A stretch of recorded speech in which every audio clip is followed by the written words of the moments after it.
तुझो शान शाही प्यारा मुझा मोहब्बत मदीने वारा तुझो शान शाही प्यारा मुझा मोहब्बत मदीने वारा सुभान अल्लाह सुभान अल्लाह तो खेता जुड़े लो बड़ा जुड़े लो सुभान अल्लाह सुभान अल्लाह यो गजल जॾहिं न उस्ताद हाजी लीमे फ़कीर ऐं अब्दुल हक गॾु गायो सुभान अल्लाह त साईं ईअं सम्झो त इंतिहा थी वई ईअं को ॻाईंदो ई न शाइरी मुंहिंजी आहे पर ॻायो उन्हनि जीअं मां बि ईअं न ॻाए सघंदुमि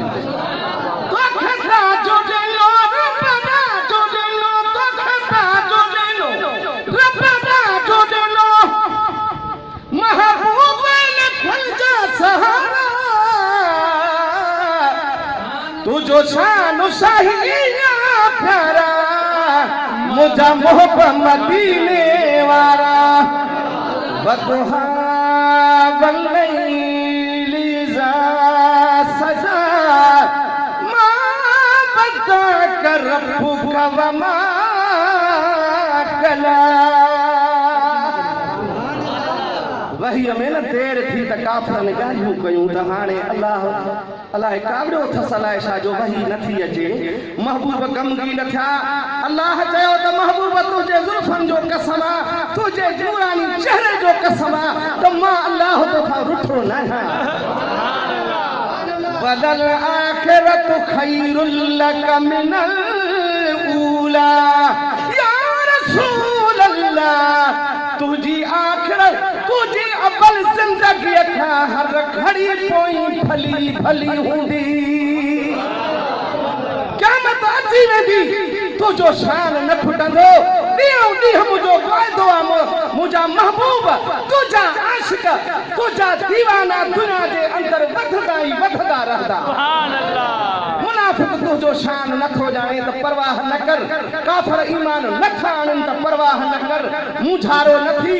क़यामत जे ॾींहं ताईं तुझो शान मां वधाए छॾियो आहे हलंदो ई हलंदो पियो इन जे करे त हाणे 15वीं सदीअ में इंजमनूं तयार थियनि सिंध जे अंदरि अलाए अॻे कॾहिं न ॿुधी हुयव न त नात ख़ाननि जी इंजमन सियासतदाननि जूं पार्टियूं त ठहियूं पए सवे बणिजी वञे पर नात ख़ाननि जी इंजमन पार्टी न ठही न हाणे इन जे लाइ असां इंजमन सना खाने मुस्तफ़ा तलामीज़ हसान ठाही आहे त मुस्तफ़ा जो ज़िक्र घर घर में हलणो आहे ॻोठ ॻोठ में हलणो आहे गलीअ गलीअ में मुंहिंजे महबूब जो शान ॻाइजे मक़सद असांजे इंजमन जो दोस्तो इहो ई आहे इंजमन सना खाने मुस्तफ़ा तलामीज़ हसान जंहिंजा अॼु बि उहिदेदार तव्हां वटि पहुता आहिनि मर्कज़ी उहिदेदार ज़िले जा उहिदेदार बि असां सां गॾु आहिनि इन खां पोइ असां तालकनि जा हाणे जेको आहे सो मीटिंगूं करे हर तालके मंझि पंहिंजा उहिदेदार मुक़ररु कंदा वेंदासीं पूरी सिंध जे अंदरि इंशाअल्लाह दुआ कयो त अल्लाह जी ज़ात असांखे तौफ़ीक़ ॾे ऐं आशिक़नि ऐं दीवाननि खे इहो जज़्बो ऐं जोश ॾे त असां सां बाह ॿेड़ी थी करे महबूब जे शान वधाइण में जेको आहे सो मददगार थियनि ऐं साबित थियनि हींअर ॿ मिसरा नात जा पढ़ां थो उन खां पोइ वरी हाजी साहब वरी के ॿिया दोस्त तयारु कयूं वेठो आहे सुभान अल्लाह चओ ॾाढा